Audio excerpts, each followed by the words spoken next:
son, where'd you find this? Buckle up, buttercups. It's time to get down to business. Oh, yeah. It's the Totally Legitimate Business Podcast. Totally legit. Holy shit, holy shit, holy shit, holy shit. It's the Totally Legitimate Business Podcast, and we're back again.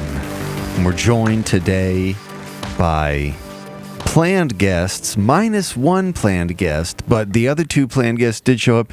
Sam Salem and Ian Brown back on the show. You're here, you fucking did it, and you know, guys, you really showed up for me today. Thanks for showing up, Sam. It's my pleasure, Ian, and nice to see you, James. We're doing it. Yeah, good to see you. Good to see your curtains, Sam. Did those come with the house? They definitely did. That is amazing. I love the yellowish tint to them. Yeah.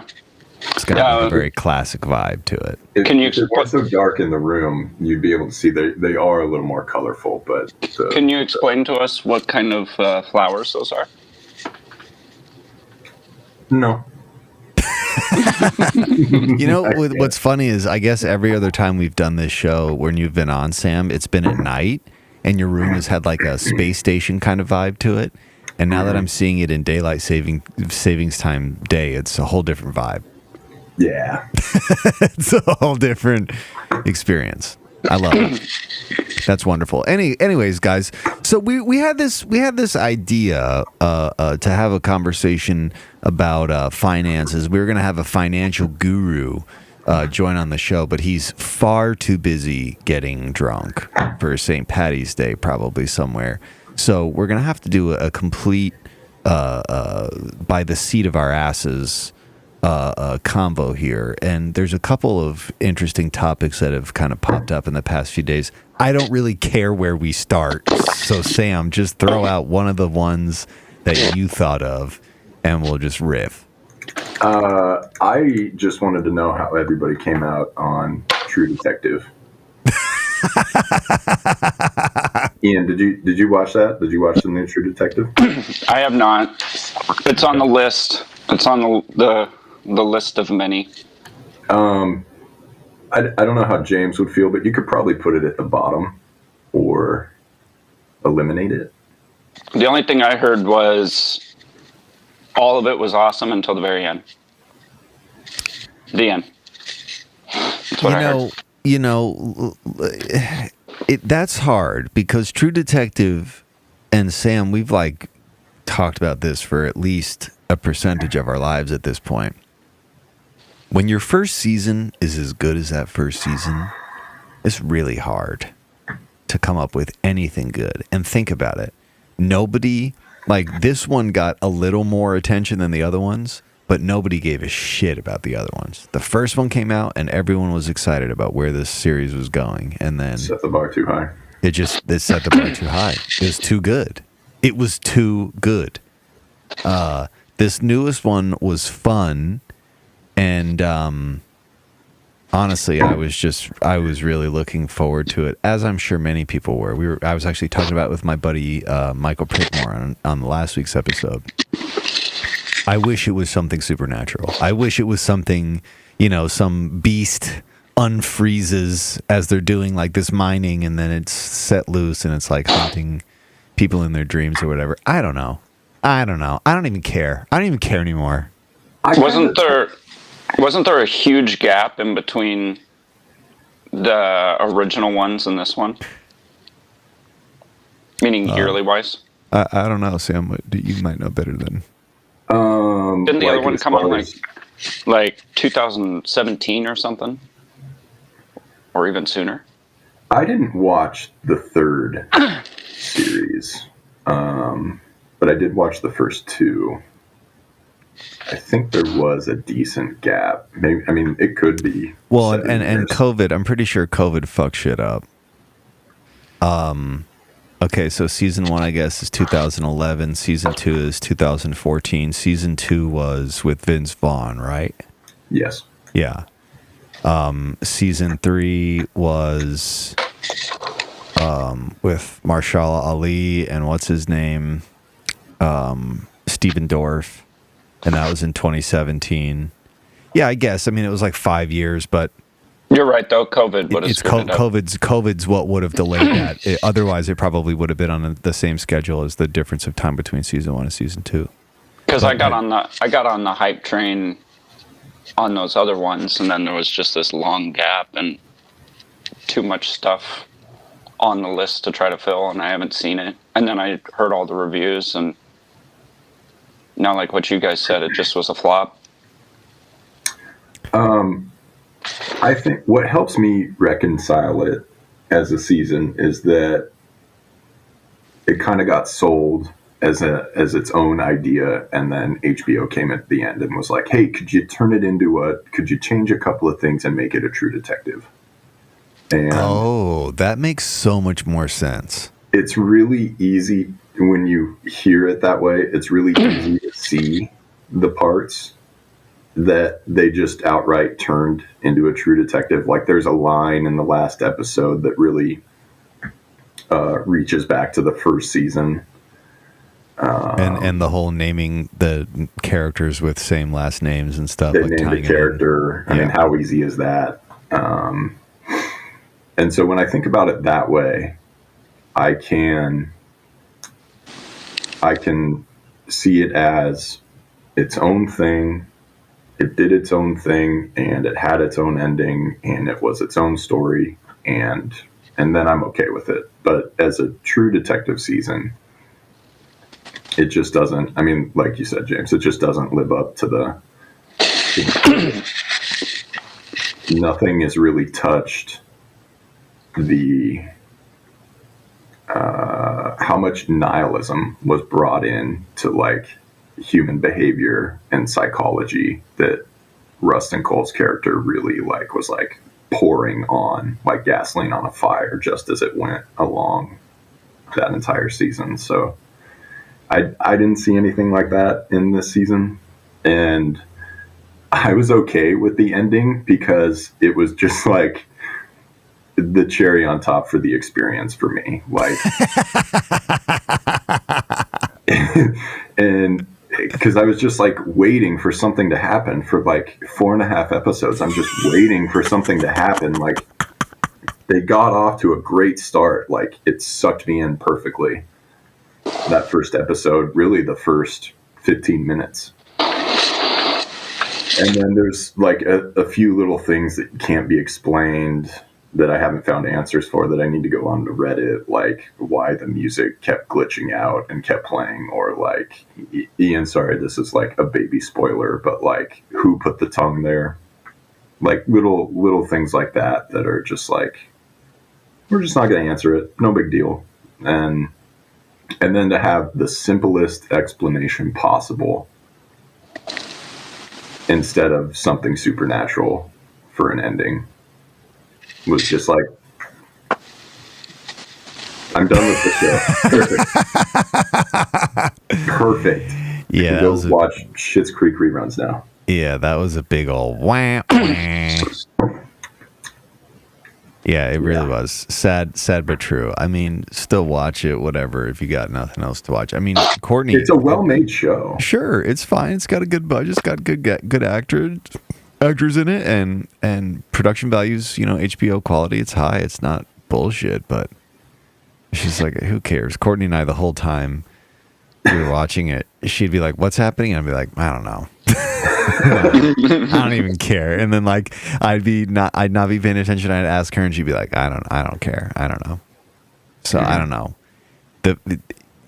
You set the fucking bar that high. Yeah, it's impossible. Yeah. And really, like the only other show that I can think, a contemporary show that I can think that matches like the darkness or the nihilism of True Detective would be like the serial killer show on Netflix. Oh, Mindhunter. And they're not making that show anymore until there's a much higher demand for it to come back. But that might be worth Googling. I think they were talking about finally making a third season. Really? That everybody's schedule kind of freed up enough that they may be able to put something together. But again, on that, like, it's been enough time. Well, I think there was a big social media push for it. Yeah. It's a great show. And it's based on, real that's awesome. That's super promising. serial killers. But that kind of a show, like making a show that's that dark, is obviously a difficult sell because that's not what generic audiences want to consume. Right? It's just a little too heavy, right?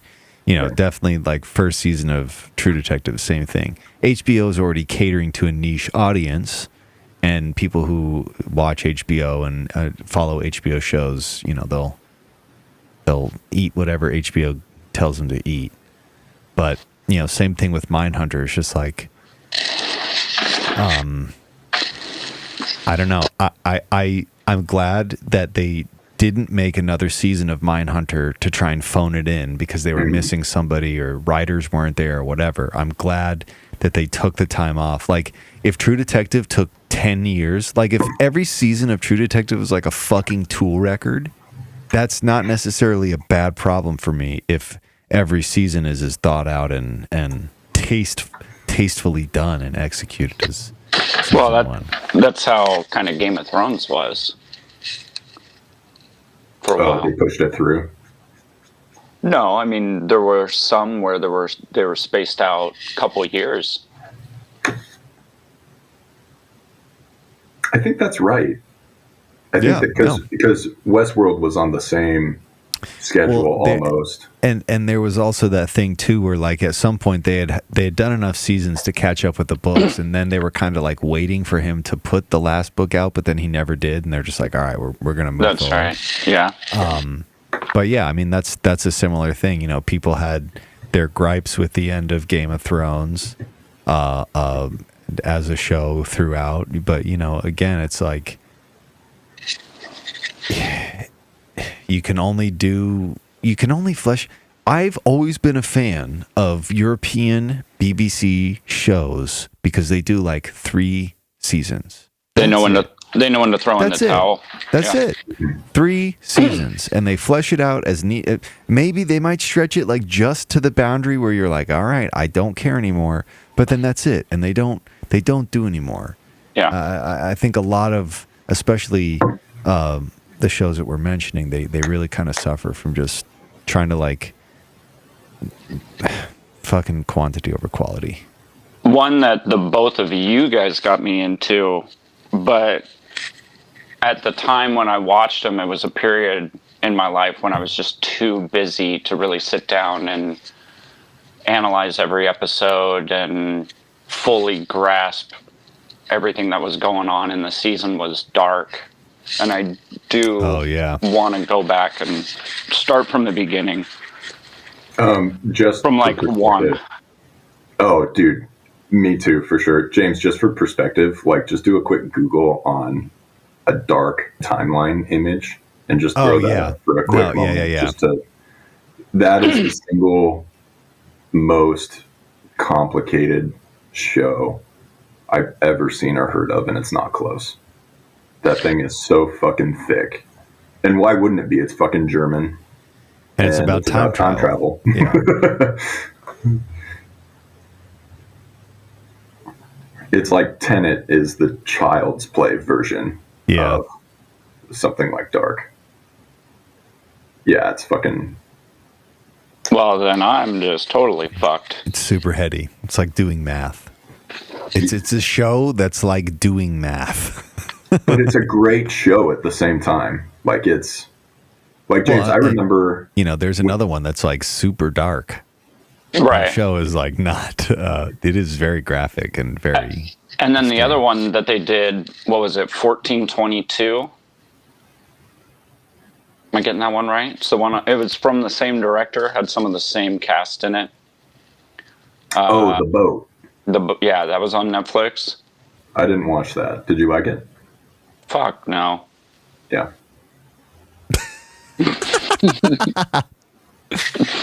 Yeah.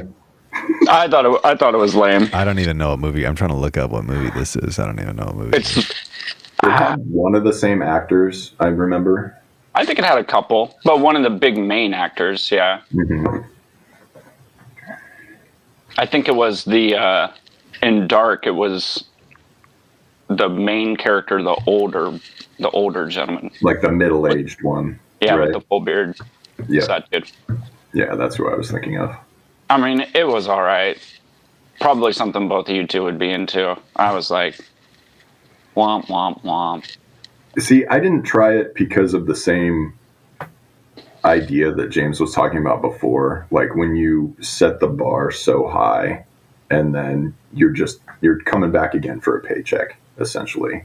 And I watched a trailer on it and I was just like, this could be good, but I'll let other people watch it first and tell me if it's something I need to watch. Yeah, well, we live in a time where it's definitely quantity over quality.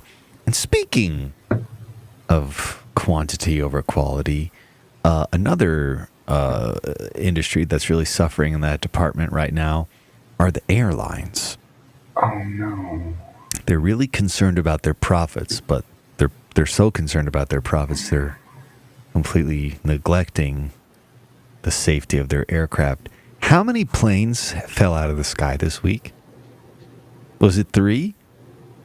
I think there was one every day. Oh my God. I didn't hear of a single one. Dude.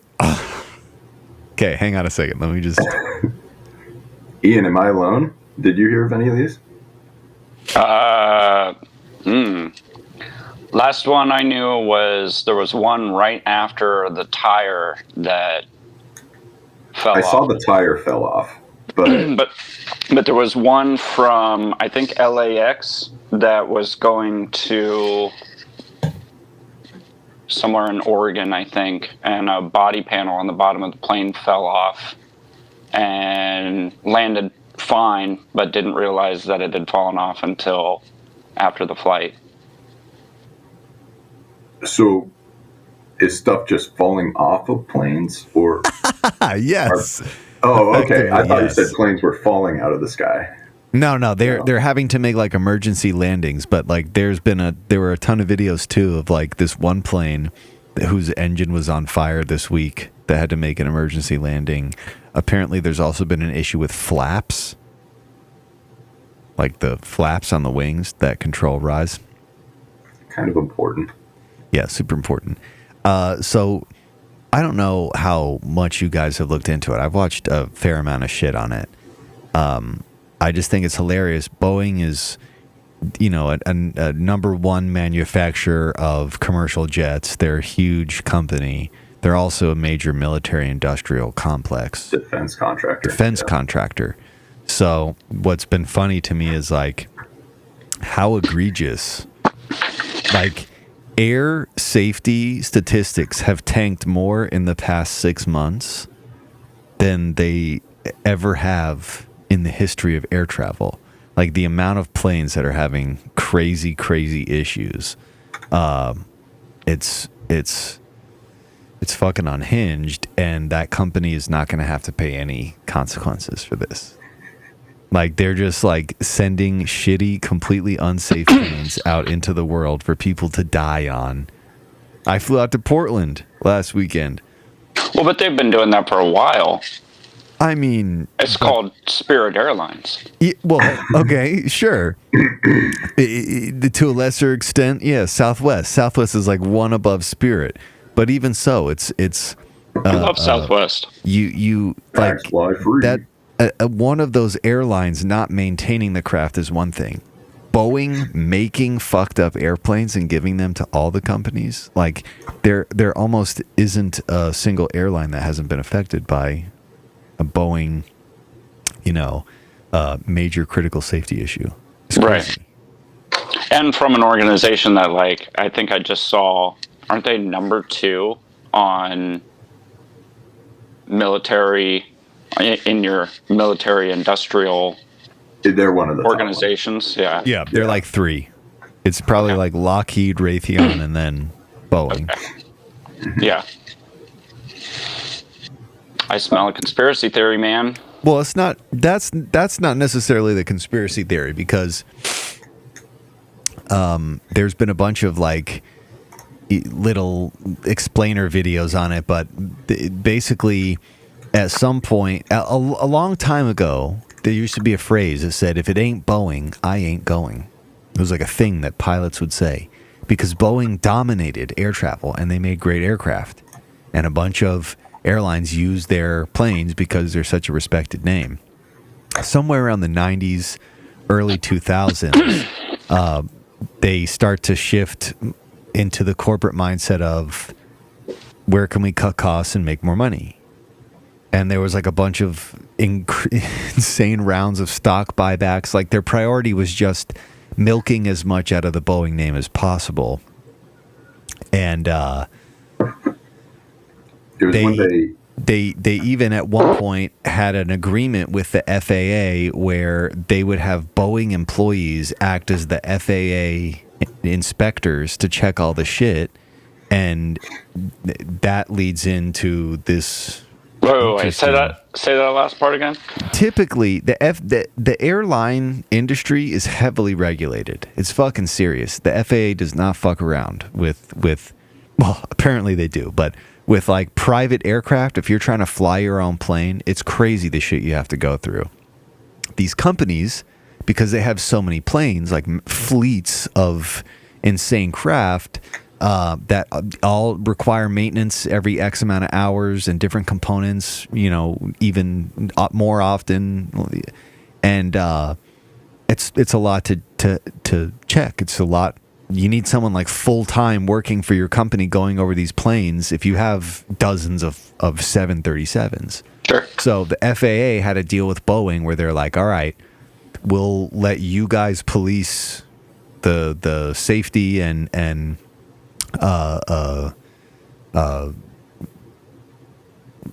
that everything's meeting regulatory specification, but Boeing was in charge of that.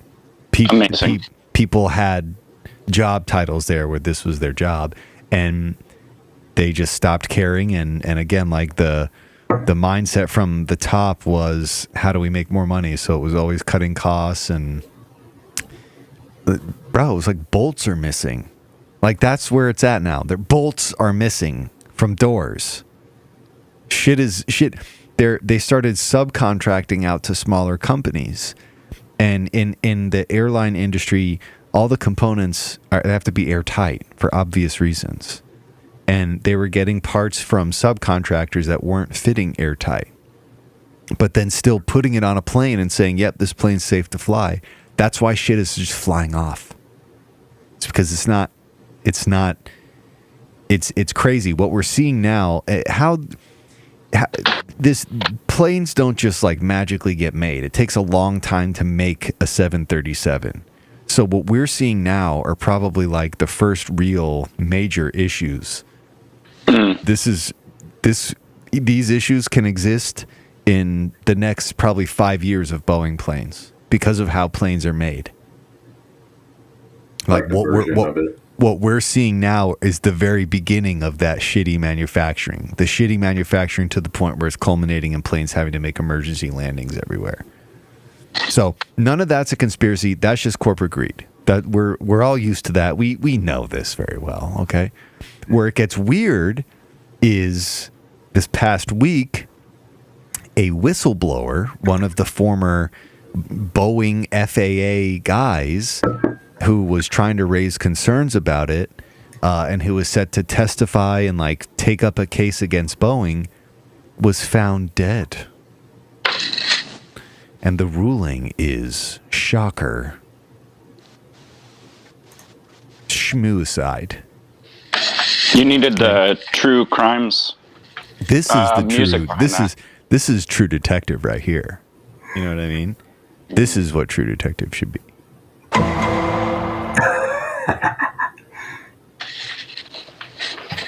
But here, we'll read through this because this is really interesting. Ian, this is the conspiracy, I guess. This is what I'm trying to say. Like, all of this is normal corporate bullshit until you get to this part. And then it's like, oh. And again, Boeing is not just an airplane company. They are a military industrial complex defense contractor. They are involved in making space planes and machines of war. And this is Serious business.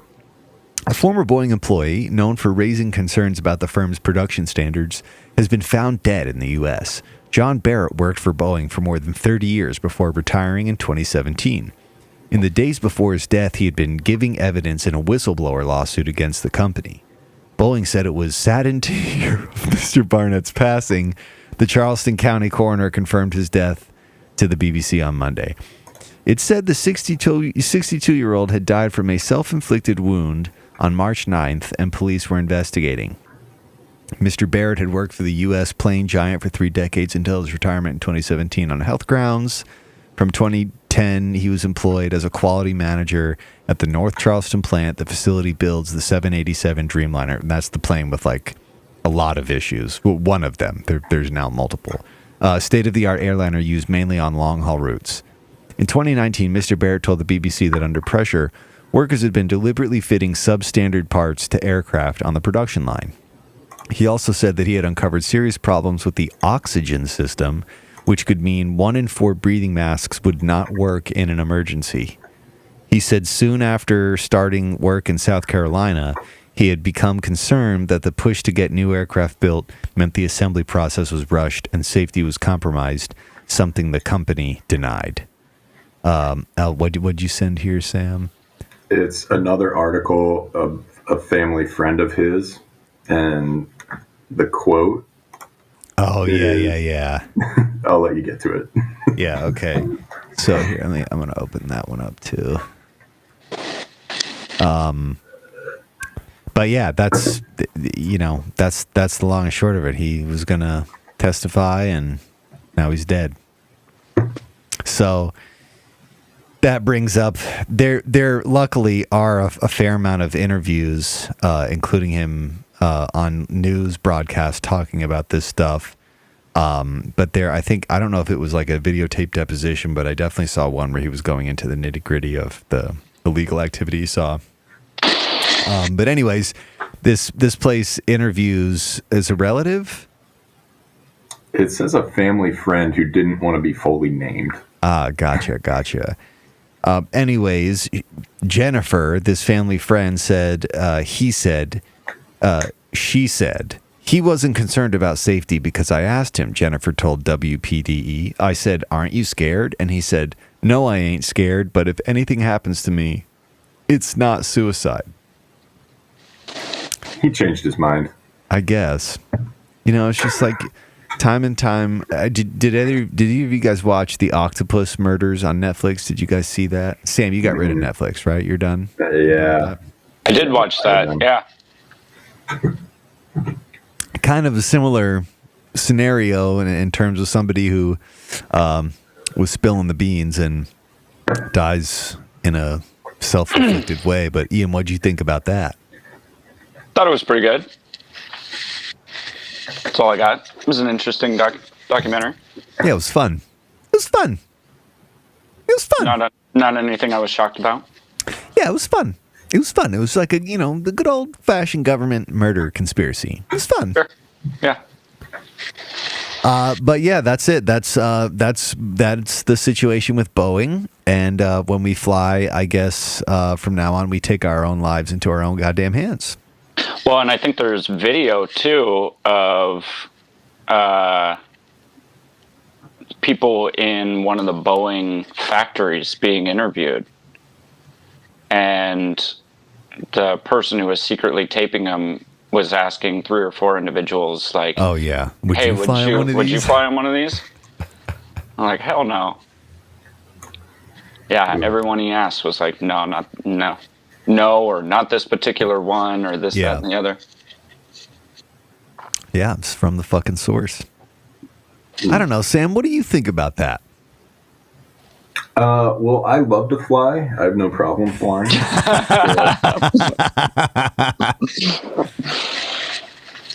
So it doesn't really mean anything to me, You're gonna fly regardless, right? Yeah. Yeah, exactly. You still gotta live. You can't just stay where you're at for years on end and not take a vacation or not catch a buddy's wedding. You gotta get take your life into your own goddamn hands. Yeah, it's my Sit life. in the exit row. and, be at peace with yourself. Yeah. Yeah. Yeah, it's pretty fucked. I just think it's really funny that's, I don't know, that company is still operating and like nobody is burning it to the ground. I don't know. It's amazing to me. I just don't know if you can, like it's listed on the stock Too exchange. big to fail. Too big to fail. Yeah. It kind of is. Like there would need to be some substitute that could take over, or number of substitutes that could take over all of the little pieces that they're like Airbus. Yeah, dude. That's about it. And Airbus isn't coming close to matching the production power of Boeing. Like Boeing planes are everywhere. And it's not like the U.S. government is going to start buying defense stuff from a foreign company. Yeah. Even if they are allies, like they're not gonna go down that road if they don't have to. So definitely not. Yeah. So let's paint a picture here. If a couple planes go down, what do you foresee the future of air travel, of Americans getting around in the next year, 2 years? What do you foresee? I'd have to push back on the premise a little bit, because flying is still like, all right, shit's falling off of planes. It's not pretty great. bad. It's not great. It's pretty bad. The planes have been, for the most part, flying themselves for so long now that I mean, obviously I have trouble flying, but they're incredibly safe. Like I think tens of thousands of flights every day happen in America for the most part without any trouble, stuff falling off again. Even an amount of turbulence that would injure a flight attendant that's not buckled in. And I don't know if you guys have seen like how during stress tests, like what they do to the wings and how much they bend those things. Yeah. It's incredible. I mean, I didn't think you could bend an airplane wing that far, but I mean, it really makes a big curve, and they'll still be structurally okay. I mean, hopefully they get inspected if they ever encounter that kind of, flight. But I think the idea of flying is still just so incredibly safe, because for the most part, they just go up and then they go down. And as we understand weather better, like James, you said that you were coming back into New York and you had a delay, right? Because it was too windy. And that's all over the world. So I would need to, in order to go down your hypothetical, I'd need to know, like, how the planes went down. Because even with the 737 MAX thing, like, I think those crashes were a couple of months apart. And James, I think you watched that doc. Like, I feel part of it. Those were in relation to this thing called the MCAS system. And the MCAS system was, so basically they wanted a new plane, but they didn't want to completely redesign a plane. So they put bigger engines on a smaller, or on the regular MAX, 737 MAX frame. But because they put these bigger engines on it, there was a concern that the extra power might cause the plane to orient itself too high and stall out. So they installed this thing called the MCAS. Sensor on the nose, right? Yeah. And the MCAS system would, as it sensed it crossing that critical threshold, it would force the ailerons to level the flight out again. Okay. So that's not a problem that they put that in there. The problem is that they didn't tell pilots that they installed this thing. And then, moreover, they didn't even give pilots a chance to test fly the vehicle. They got a 2-hour-long training on an iPad that didn't mention this MCAS, which did not exist in previous versions of the plane. And so there were 2 flights where everyone on board died because these pilots were trying to fucking take off, and this MCAS system kept pushing the plane back down to level, and it could never... just didn't gain enough momentum to actually sustain flight, and it crashed. Everyone died. Right. And Sam, I see what you're saying in that, a couple things. Like, I think us 3 fully understand. I think people who do minimal research are aware how safe airplanes are.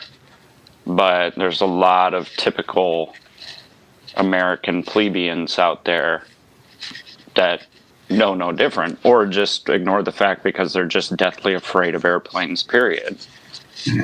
And with the rise of, with social media and that being such a major news source and this circulating like crazy, and social media being just a doomsday platform, it really only takes 1 or 2. Maybe just 1. And then my question is like, what do you foresee about within the next, if you want to be a real conspiracy theorist about it, until November. If you want to be moderate, you're saying some election stuff, huh? Ooh. When in the room with James Oliva, I have to. Ooh. Or let's say within the next year or 2, what does that do for flight around the United States? I think Sam's right. I don't think it's going to change shit. People who fly don't want to drive, so they'll take the fucking gamble of flying for sure. And people who don't want to fly, they'll just continue driving, and they're just not going to go to some places that you can't get to without going on a flight. Right. And with your point, I 100% agree that it's like, we're probably in that period where we're at that 45,000 mile checkup where you check your spark plugs and you get your transmission fluid flushed and you do all this stuff like you would do in a normal car, where these planes were probably made 5-8 years ago. And this may be par for course that shit's going to fall off and tires are going to go bowling in parking lots for cars. Yeah, Ian, it might surprise you how old some of the aircraft are that are still in. Yeah, I honestly, I don't fucking know at all. It might be 15, 20 years old. In theory, they do enough maintenance to them and replace enough parts after a long enough time frame that you could have a 30-year-old plane being run by maybe some of the regional airlines without a problem. Like I'm pretty sure I looked up the one when I came out to James's wedding. Like one of them, it was made in like 2004, and so that that's at the time it was 19 years, and that's that's kind of what happens is the airlines that can afford the new jets because they're so expensive, they buy the new jets. Sell the older ones. They sell the older ones on down. And so... And it's same thing for like private aircraft. Like if you go looking on private planes, small single or dual engine planes, there's a lot of planes from the 70s. And there's some planes that are like from the 70s, but they have a completely new interior, a complete avionics package. Like it's an up-to-date plane. Just the shell of the plane is from the 70s. I guess the other thing that you can kind of take away from that is that, at least in the airline industry until the past 6 months, there was kind of this idea of unrelenting attention to detail. There's this idea that like you can have a plane that's 40 years old that still safely carries you places as long as it's properly maintained, strictly every year goes through an annual, every X amount of years gets an engine rebuild, every X amount of years gets an avionics update. Planes are supposed to be like that because again, it's the same thing with the car. Like the concept isn't hard. engine, go fast up to a certain speed, angle the plane, you get lift. Same thing with, strap a fucking steering wheel to an engine and some wheels, and motor makes the wheels move forward. It's a very simple concept, but the shocking, like, it's one thing if a small mechanic fucked something up. This is Boeing. It's like one of the biggest manufacturers of airplanes, and their planes are having to make emergency landings all over the place because they're missing bolts. The doors are flying off. The flaps came loose. It's just crazy. But, again, what's your alternative? If you want to go, let's say like you live in America, but you're not from America, and you have to go across an ocean to get back home. What are you going to take, a boat? You going to take a couple weeks long journey on a boat? No, people are still going to fly. It'll just be crazy. Like, if these problems are happening now, and the mentality at Boeing never got better, there's going to be a lot more planes that are rolling off the assembly line. That this is just going to be a more common thing. Another dumb fucking layer to our existence that we're going to have to factor in. Now, it's not, can I afford the trip? Is my plane going to fall out of the sky? It's fun. It's fun. Yeah, it's fun. Like, you guys have to admit, it's kind of fun. Line them up. Let's play. Like, you're really gambling every single time. You just take a trip anymore, It's pretty good. I wanted to make a joke about when you said planes from the 70s still being on board and somehow correlated to Sam's curtains, but I couldn't really come up with something in time. Honestly, I have seen planes with curtains like that. And yeah. It was big in the 70s. Yeah. Floral displays. Yeah, right. It was really big. They had that big wooden box TV with the VCR right in the center. Yeah. The console area. It's called Pan Am, I think it was. Yeah, Pan Am. Anyways, so that's that whole Boeing thing's quite a shit show, and we'll see how that plays out. Where was he shot at? Was it at his hotel? I don't even know. Did they say it was a gunshot or was it a self-inflicted wound? Yeah, totally killed himself at his own hotel. Gotcha. And was he in the hotel because he was still going to trial? Is that what it was? He was going to testify, but what I would need to read more, but like normally before trials you have depositions, and I don't know if you can't use his interviews from his depositions, or if he didn't do those and like it just come forward for whatever this lawsuit was. I don't know. Interesting. Well, and yeah, depending on, like, it probably wasn't him filing the case against Boeing, right? There was he was just coming forward as a whistleblower, right? Yeah. And if he was the only, piece of evidence they had, then it's just the case goes away. Mm-hmm. But it's definitely some fishy business. That ain't a coincidence, that's for sure. Mm-hmm. But all right, enough about that. So what is there anything else? I got something. Let's hear it. I got one that I thought of about 20 minutes ago, and I didn't want to forget. I wanted to talk about the books Ian's been reading, and just see what sort of insights he's gotten from those. Anything that really stuck with him. Maybe some stuff that he said, fuck that noise. I don't. This doesn't serve me. But yeah, I just want to get, because some of those books that I saw looked pretty interesting, and if my line of books wasn't like 9 deep and I could read more than 20 pages a week, it feels like something looked interesting. Okay.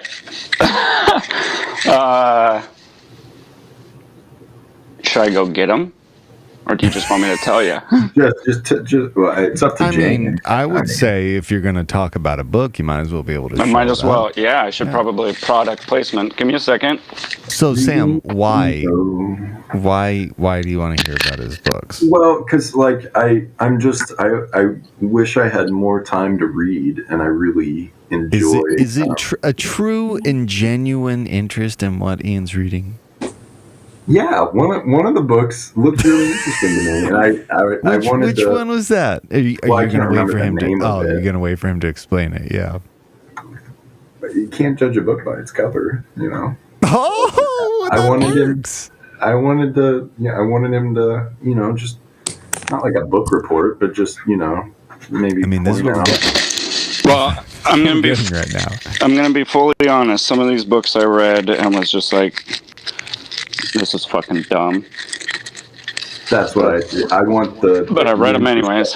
So let me start by painting a little picture. It was about maybe 5-6 years ago. I was in this group chat with some friends, and I was talking to them about how I wanted to better my life. And at that time, I was a bullshit artist and did not put my money where my mouth is. And I wanted to work out. And one person in this group chat, I'm not going to name any names or anything, or the name of the group chat, but told me that I probably wasn't going to be able to do it. It was a waste of time. I didn't have any of the willpower in me. So I was like, bet, let's go. And I did P90X, and I told myself that I was going to do P90X for 1 month and see how it went. And how'd it go? It went really well. You know, this particular person, I'm not going to name any names or anything, but I, out of motivation, wrote on a little Post-it note, fuck you, Sam, and then taped it up on my television. And I looked at it every single day for 4 months. I did P90X. 4 months straight. And it still to this day, other than getting sober, has been probably the best feeling I've ever had mentally, physically. So it's all just been a downhill roller coaster from there. So now coming full circle to the books, I'm not one for superstitions, so I'm not one for New Year's resolutions, but I didn't want to treat this as a New Year's resolution. I was just like, hey, I'm going to try something I've never done before, which is actively be aggressive on reading books.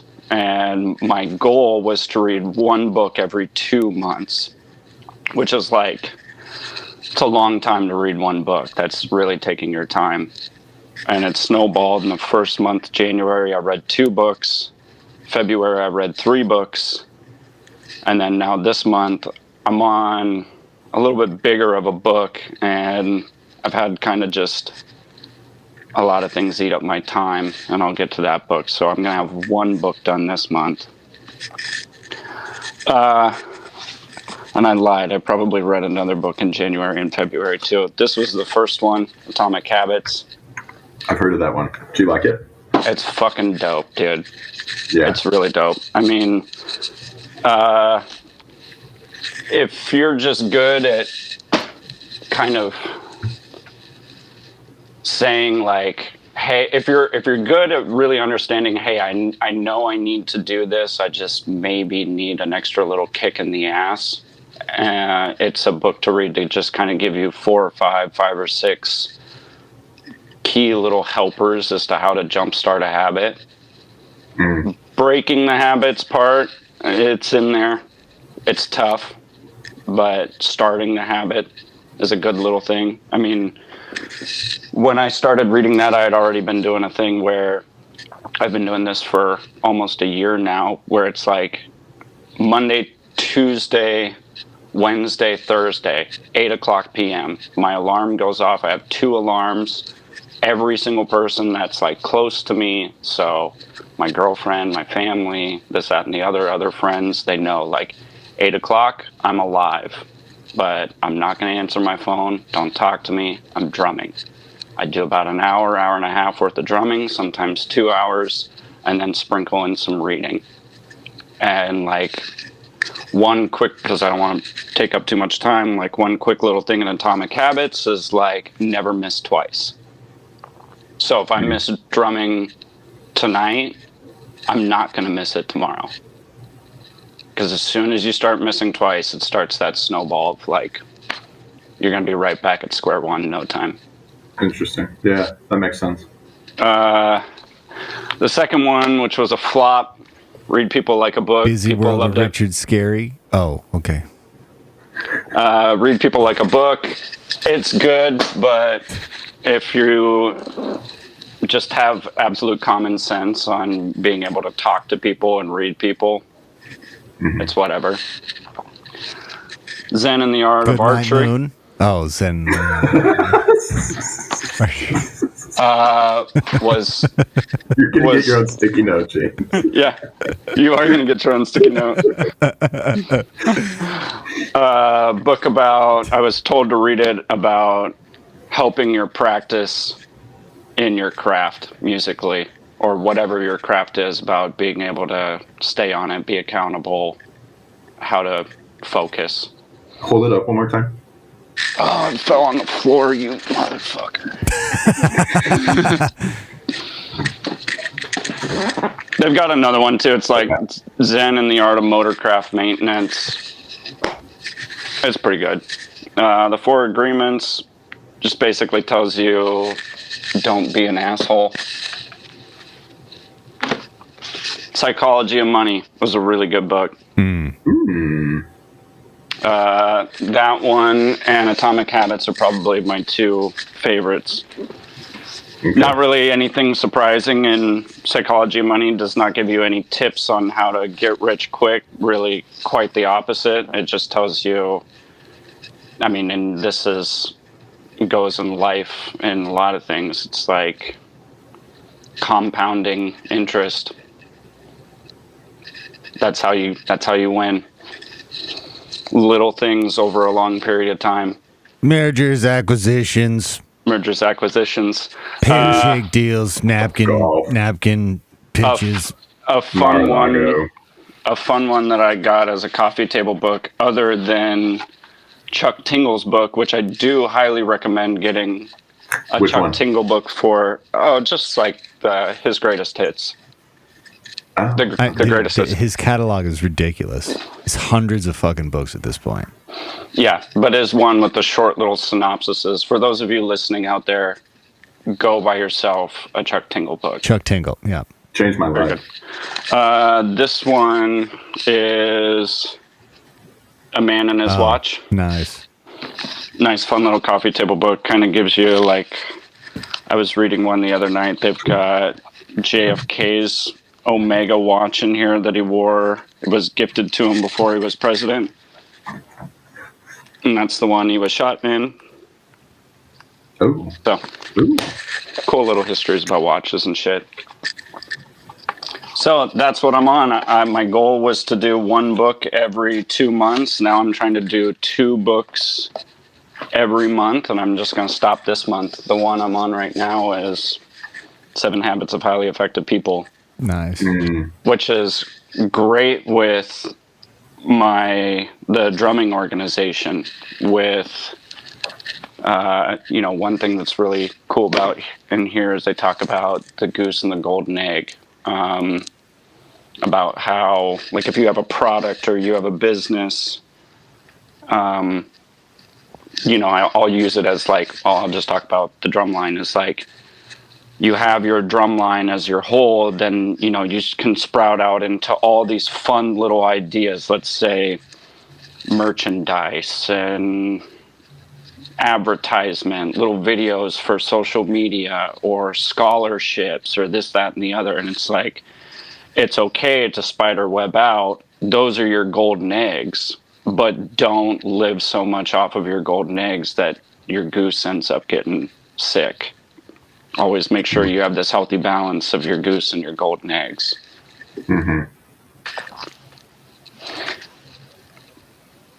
The end. Oh, okay. That's very graceful. That was a really graceful book. You have seen the new Thank you. True Detective season. Yeah. Damn, coming with the zingers. Sam, what have you weren't you reading something recently too? I have been trying to read, it's not in the room with me, but The Myth of Normal is by Gaber Mate. He has incredible YouTube interviews. He has a really interesting story. He was born during the Holocaust, Hungarian, and he's just sort of a famous Western, I think he lives in Canada now, psychologist. But it is a big book. And basically his background is that he was a doctor that, I can't remember the order, but he worked in like the birthing unit, helping deliver babies. Mm-hmm. And he did that for a few years, and then he transitioned to working with people before they die. And also people dealing with addiction. And so he has this sort of background for all these different things. And I don't know when he picked up sort of like psychology, but one of his YouTube interviews was recommended to me, and I watched it, and I was like, this is like, I'm having like a Jesus moment. Like this just feels. Is that the guy who was in that podcast that you sent me? Yeah. That you said you had seen already, actually. Yeah, I'd seen clips of it. I hadn't watched the whole thing. I did watch it after you sent it to me, but I'd only seen clips. That's one book that I'm struggling to read because it's like I'm maybe 100 pages in. I got like 350 to go, and this is just like super dense. It's dense with like medical stuff, which is just not something that I'm good at whatsoever. Right. And then the other one I'm reading that's easier to get through because it's more narrative is The Surrender Experiment. And it's basically about a guy who just sort of was super into meditating and just allowing, he kind of thought of life as, all of this stuff existed and has been here before me. And once I expire, all of this stuff will continue to move on. So who am I to try to fight what it's dictating and what it's doing? Wouldn't it be better for me if I just try to insert myself into life's flow? Yeah. And so each time he would like get frustrated or upset or something about, what was going on in his life, he would just sort of acquiesce to it. And somehow for him, it just worked and worked and worked. And I think he's a fairly famous author. I think he's written some other stuff. His name. Yeah. I'm trying to remember the other book. My aunt actually recommended one of his other books to me when we were in college, and that was pretty enlightening. It's sort of Buddhist. Search for Truth, 1974, 3 essays on universal law, 75, The Untethered Soul, 2007. That's what it was. Yeah. The Surrender Experiment, 2015, and then Living Untethered, Beyond the Human Predicament, 2022. It's pretty, I don't know the right, enlightened maybe is the right word. Like it doesn't, none of it strikes me as like, oh, that's wrong or this isn't me. Like it's a lot of discipline that I don't have, but it is a good book. The chapters are short. It's not like super sexy writing or anything like that. It's easy to get through. So maybe you need to read Atomic Habits to get some discipline. I've actually had that on my list. I just keep... I think Courtney just read it. And one of the other books that you mentioned, Ian. It's good, man. They're all good. There's a lot of people who are... It's like the modern day 50 Laws of Power or whatever. Well, sure. Like for right now, when 50 Laws of Power came out, that was right. Yeah. And then the hot book everyone is reading right now. And then from what I hear, sure, Atomic Habits. 100%. And I fell on that train hardcore. I mean, like a couple of years ago it was The Subtle Art of Not Giving a Fuck. Yeah. And now this one's Atomic Habits, and I fell hook, line, and sinker for it too. And like, I feel like I have a good understanding of how to start a healthy habit. I feel like if you're just accountable and you don't bullshit yourself and you're just honest and you say like, I said I wanted to do this. If I'm not doing it, well, yeah, you are the one that's at fault. You're setting the goal for yourself. And Atomic Habits is just like, well, here's a few little spicy treats on how to really help you make sure that sticks with you, easy little ways, so that you can kind of streamline this faster. Well, I love that. And, guys, I do want to continue this conversation if you've got the time. But we've hit the first hour, so I want to wrap this up so we can ship this out to YouTube. Wrap it up, B. Continue the rest in extra legitimate business. But are there any parting words you guys have? I want to again thank you for showing up and just having this very gentle conversation with me and giving me this book report. I greatly appreciate it. Are there any other things you want to say before we sign off here? I just want to shout out Turner Veneta because I know he watches these occasionally. Does he? You sure about that? I think he does. Last time, you sure about that? when we did the racing one, like a few days after you got done and put it online, him and Max were commenting about it in the Shitty chat. That is hilarious. So I think Weston shows up for the clips. He always likes the clips on TikTok. And what is the Shitty chat? The one that you got banned from like years ago. Oh, dude, he's been banned from that multiple times. Hasn't I think you're in it now, though. I think he's in it now, but he's banned from it. Don't participate. Oh, it's a great chat. I'll get working on band again tomorrow. I would figure it out. I would just like to say, like, share, subscribe. Sam, thank you for being here with us, entertaining us with your curtains and your hearts. And your Apple it's Watch. Getting moody. The sun's going down. It's getting a little moodier in the room, his prescription pills are kicking in. He's getting more active. Wrap it up. Well, thank you again, everybody. Thank you for joining us on this episode of the Totally Legitimate Business Podcast. I swear next week we'll actually be talking about something a little more structured. But in the meantime, if you want some more, check out the Patreon. There we have Extra Legitimate Business, which is the rest of the conversation. We've got a whole bunch of extra stuff from a bunch of different episodes, so please check it out. This has been the Totally Legitimate Business Podcast, and we're out of here. This has been the Totally Legitimate Business Podcast. The end. With your host, James Oliva. Executive producers, Clint G and James Oliva. That's obnoxious. Sound design, mix, and master by James Oliva. Literally no one cares. For more Totally Legitimate Business, subscribe to our YouTube channel at Totally Legitimate Business or add us on TikTok at TLB Pod. When will this end? Thank you for listening. Now get back to work. Move it along, buddy.